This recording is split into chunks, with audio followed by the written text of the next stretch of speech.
the US has just given us a masterclass in how to completely change politics.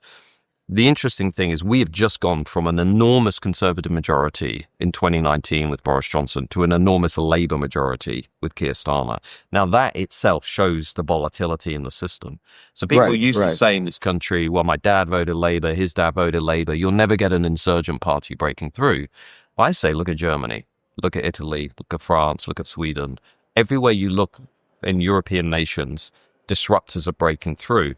Because I think we're not just seeing the re-election of Trump. I think what Trump symbolizes is a new chapter in the history of mass democracy. It's a new cultural zeitgeist. Like counterculture is becoming the culture. I think that's fascinating. And the old left-right split that shaped politics in the 20th century, I think is now completely making way for this new two-dimensional politics where cultural values are really dominant.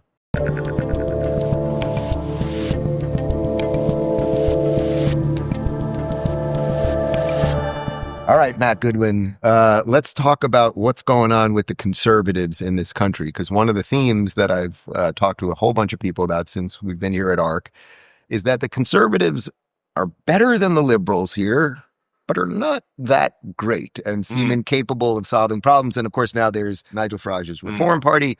How do you see the landscape there? Do you think that's the proper assessment of what's going on with the conservatives? And what does that look like for Americans that maybe don't pay too much attention to the inner workings of British politics? Yeah, well, I think Americans should pay a lot of attention because what we've got in the US and the UK is a story about two realignments. You've had the post-2016 Trump realignment, which I think the Republicans made the right choice in leaning into that, and then they dominated the system, and they've really reaped the dividend of that. And here in Britain, we've had the Tory party, which was really given the same kind of realignment after Brexit, could have expanded into working class areas, into small towns, medium towns, could have advocated a proper conservative message, but they chose not to do that. So then they were decimated at the last election in 24. So what we've been left with here... Why is that? Why did they not lean into that? I think it's hard for people to believe post-Brexit. So the thing, you guys had this saying, rhinos, Republicans and name only. Yeah. So we have what I would call chinos, conservative and name only, in that the Tory parliamentary party is absolutely obsessed with social status, with not engaging in culture wars, with avoiding anything that might make them look bad on the London dinner party circuit. So they were given all of these Brexit voters, right, who were more working class, who were culturally conservative, who said, we want the border secure, we want immigration brought down, we don't believe in this woke stuff that's telling us everything's wrong about British history. But the Tories never really knew what to do with that because they're, London set kind of middle-class wets, basically. They didn't really want to get down with that message. So all realignments are about demand and supply. We had the demand, you guys had the demand, but you also had the supply with Trump. We didn't really have that supply side. So that's why now the British Tories are facing this, I would argue, existential threat from Nigel Farage and the Reform Party, which has now replaced them in the national polls. And this is, for Americans unfamiliar maybe with British politics or watching from afar, like this is really a pivotal moment in the history of our country, because you're talking about the most electorally successful political party, the Tories, in the history of democracy, being replaced by a party that has 15 full-time members of staff, not really a lot of resource, but is on message when it comes to that realignment. But a guy who's on message and goes to the pubs and goes out into the crowds with the people and knows how to do that. What are the differences between the two parties, actually, beyond just sort of, there seems to be an attitudinal difference, at least? Well, I would argue the Tory party is a liberal party. So I would argue that Kemi Badenoch, who was speaking here at ARC, it was interesting to me listening to her as she talked about, well, liberalism has got hacked. Okay. Where's the case for conservatism? Like if you take the kind of Yoram Hazony view of the world, what we need fundamentally in the West is not just a sort of reinvented, recycled liberalism. We actually need a new case for conservatism, and we need to make it culturally relevant to new generations. And Kemi Badenoch, what was interesting, she said, look, we need to control the borders, we need to lower migration, but she stopped short of doing things that reform would do, such as leaving the European Convention on Human Rights, which is preventing us from deporting murderers, rapists, killers from our country. It's preventing us from controlling our own borders, from stopping the small boat invasion on the southern border. these From an things- American perspective, by the way, it's very hard for people to understand that you actually cannot do certain things in your own country because of these broader agreements. It's insane. And the reason, so Americans looking at your southern border, well, you can actually have jurisdiction over that. You can have sovereignty over that. I can see Trump and others moving to do that. We are beholden to supranational conventions and agreements that are stopping us from being able to actually remove foreign offenders from our country and stop those small boats. Now, Kemi Badenoch will not do what needs to be done on that because fundamentally she's not really a radical. She's a Tory, and the Tories basically created the managed decline that everybody in Britain sees around them. And what I'm saying is very similar to what Nigel's saying. We need to completely reshape and realign politics in this country so it's much more in tune with the outlook of the average voter. So are there any other sort of major policy differences besides reform wants out of these international treaties? Is everything else sort of similar? I would say there are a number of other key differences.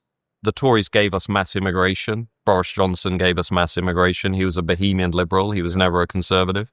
Reform are utterly committed to ending mass uncontrolled immigration. The Conservatives never did anything on woke. They talk the talk, they don't walk the walk. Reform will overturn woke ideology, DEI, strip it out of the public institutions, a bit like Musk and Trump are doing now. I think Reform are a bit more business savvy. They're actually led by people who have created large-scale businesses. Nobody really on frontline politics has done that. So they're a bit more in favor of cutting tax, pushing back regulation. They're very critical of our government's Chagos deal, and they go much harder than the Tories on the rape gangs and the victims of rape gangs by saying we should be deporting dual nationals who are convicted of raping our kids. So they are, I think, a sort of unfiltered conservative movement, and they can also reach into parts of the Labour areas that Tories can simply never do. So they are Trumpian. I mean, Nigel is obviously very close with Trump. Yeah. He's gone on the campaign trail with Trump. He's learned a lot of the lessons about, using rallies, but also building a team of people. And I think that's what he took away from watching the inauguration. It's not just Trump anymore. It is about Kennedy. It's Elon Musk. It's a kind of crew of people. And I think that's what he's now trying to put into place here. Yeah, you might find this interesting, but one of my reasons for supporting DeSantis during the primary was that I didn't think Trump was going to be able to build out that team. Yeah. And now he has some of the best people in the world, and I couldn't possibly be more of a supporter. So if Nigel can do that, I think you guys would be in great shape. Are you, oh, sorry, go ahead. Yeah, although DeSantis made the cardinal mistake of backing Kemi Badenoch, which I always thought was, for a guy who was saying, we need a new conservatism, because that's basically what we're all talking about. I was struck that he would back somebody who had presided over the wholesale liberalization of immigration. So are you surprised that this is the state of Britain right now? No, I've been talking about the realignment for 15 years. I was probably the first person in the country to say to the Conservatives pre-Brexit, this is the future of conservatism in terms of the electorate. When the vote for Brexit happened, I was probably the only academic. I was a university professor in my former life. I was the only academic saying Britain was going to vote for Brexit. And then when it happened, I was saying to the Conservatives, this is a historic, unique opportunity now for you to realign your party and the people who are voting for you around this new zeitgeist. And I briefed Boris Johnson and told him exactly how he should do that. What happened then was, as we know, the opposite. And so really over the last 5-6 years, like many people here, I've become desperately concerned about the state of our country, and I've become much more involved with Reform, not as a member, but speaking at their events, because what I can see happening, look, I think we have 2 general elections to really save this country. Maybe just one, but I think probably we have 2. And by save, I mean get Reform to 32% of the vote, win a majority, and enact the wholesale repudiation of the consensus that has been dominating Britain for the last 30 years. And by that, I mean big immigration, big state, big tax, big debt, big spending, big woke. And I don't think there's ever been as much of an opportunity as there is today to do that. So the 32%, that's not a technical number. That's just the number you think you would need basically to get enough to form a coalition. No, that's the number Reform need for a majority. That's like going into number 10, Yeah. saying, okay, we're going to completely turn this thing over. Now to get there, they need to completely decimate the Tories, which they're doing. As you and I sit here today, the Tories are on 20% in the polls on average. Reform are averaging 27. Okay, they need to decimate the Tories, and they need to take a big chunk of that working class Labour vote, or like I guess you'd call them Blue Democrats. Right. They need to eat into those working class heartlands, take some of those. And look, it's literally what Trump did. It's exactly. just what Trump did. Exactly. And the funny thing about it is, to Americans looking at Britain, because some of Trump's team came over recently and they said, God, I haven't been in London for 10 years. What has happened to this country? And these were serious people. They said it wasn't just the immigration, it's just the way in which your leaders seem to hate your own people. And I think what's so fascinating about Britain now and worrying is, if you look ahead, the only thing this country has really is managed decline. We've got low growth rates. We've got spiraling debt. We don't have a strategy to revive our economy. We've just got spiraling immigration. We've got flat birth rates, declining birth rates among the British. And we've got about 10 million more people projected to come into Britain over the next 20 years. And they're all going to come from outside Europe. Yeah. So there won't be cultural cohesion. Most of those people will be coming from Nigeria, Pakistan, China, Vietnam. How do you build, to go back to the Robert Putnam question, how do you build a functional, integrated, cohesive nation on that basis, right? What you end up with is a low trust country where everyone just hunkers down and nobody's really contributing to the collective pot. So I'm very gloomy, but within that chaos will come an opportunity to radically reshape politics. And that's basically why you think that it's 2 at most. It seems to me like it's probably 1 election cycle. Yeah, I mean, who knows? The remarkable thing, I mean, again, the US has just given us a masterclass in how to completely change politics. The interesting thing is we have just gone from an enormous Conservative majority in 2019 with Boris Johnson to an enormous Labour majority with Keir Starmer. Now, that itself shows the volatility in the system.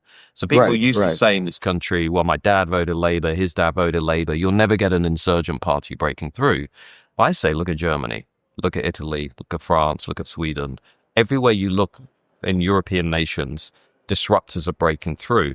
Because I think we're not just seeing the re-election of Trump. I think what Trump symbolizes is a new chapter in the history of mass democracy. It's a new cultural zeitgeist. Like counterculture is becoming the culture.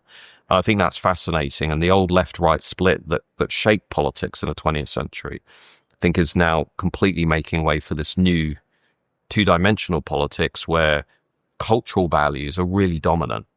It's not to say economics doesn't matter, because of course it does, but cultural values are becoming so much more dominant. So these issues over free speech, over the compatibility of Islam with Western nations, border security, the scale of migration.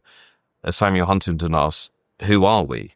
And I think that's a question many people in Europe are asking, certainly many people in Britain are asking, who are we? And he said, well, in relation to America, it was funny rereading that book last month.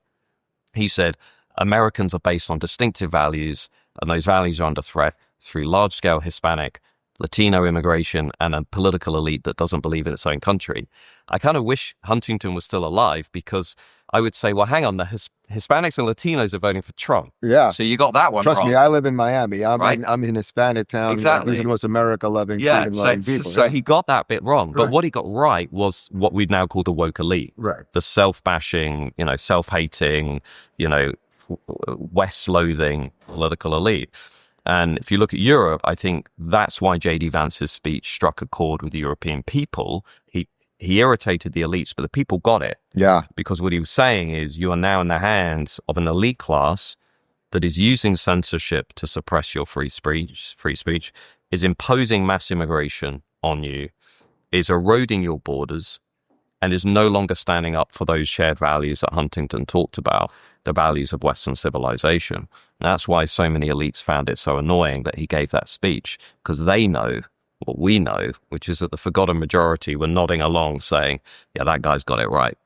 Well, we're happy to send our VP over to the shores over here to do some damage so you guys can clean it up. Thank you. Thanks very much. Thanks for the chat. Yeah. If you're looking for more eye-opening and worldly conversations, make sure to dive into our international playlist. And if you want to watch full interviews on a wide variety of topics, watch our full episode playlist, all right over here. And to get notified of all future videos, be sure to subscribe and click the notification bell.